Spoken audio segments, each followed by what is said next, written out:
I work with a company and they say we got to get our people to perform better. I'm like, great, let's start with your leaders.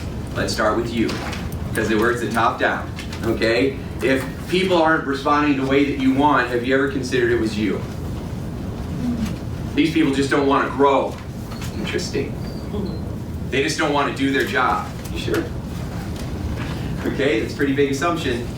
What I find is that you got to shift your executive team and your managers. You work there first, because that's usually where the issues are. Wherever there's a challenge, wherever there's a problem, there's an opportunity as well. I've also learned that the biggest breakthroughs are usually hidden in the places you don't want to go, which is why the breakthroughs aren't happening, because it might feel uncomfortable. But if you get more comfortable being uncomfortable for a little while, your comfort zone expands and you become more empowered. We start to make ourselves better than we really are. We start to make others worse than they really are. And then our whole view of reality gets distorted, so we start finding all these reasons, because we want to be reasonable people, so we come up with all these reasons why we are right and you are wrong. Because for me to be right, you have to be wrong. And if you go through as a leader making people feel wrong, they are never going to give you what you're looking for.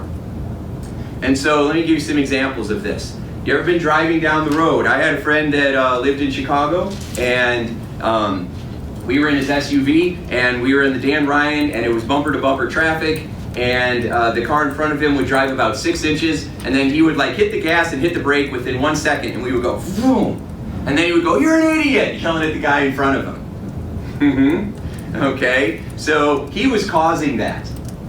But he didn't realize it in the moment that he was causing that. It wasn't the person in front of him that made him step on the gas and then the brake.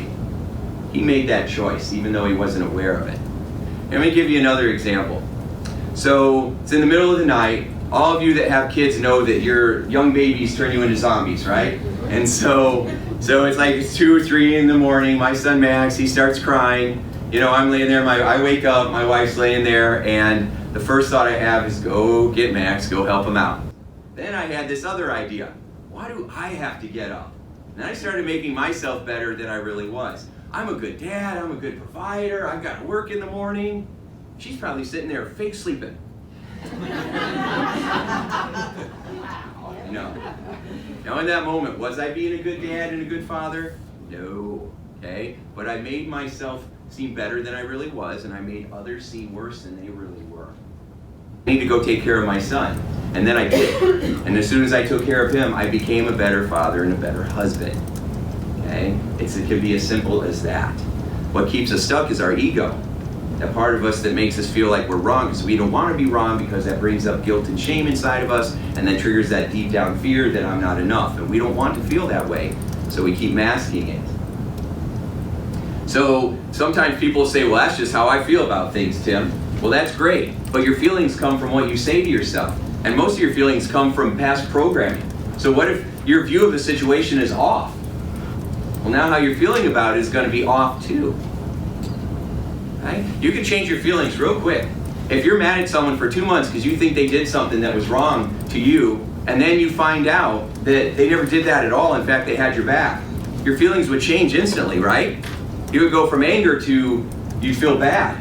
Or some of us would feel bad but not do anything about it anyway because they don't want to look bad, so they just keep it in play. Does this give you one feeling? Notice this feeling. Now notice this. Does that change? Okay? Well, you're going through life every day with your energy. You're influencing people all the time, whether you know it or not, and most people don't. Is your energy going through the day like this? Or is your energy going through the day like this? It's a little tweak that makes all the difference.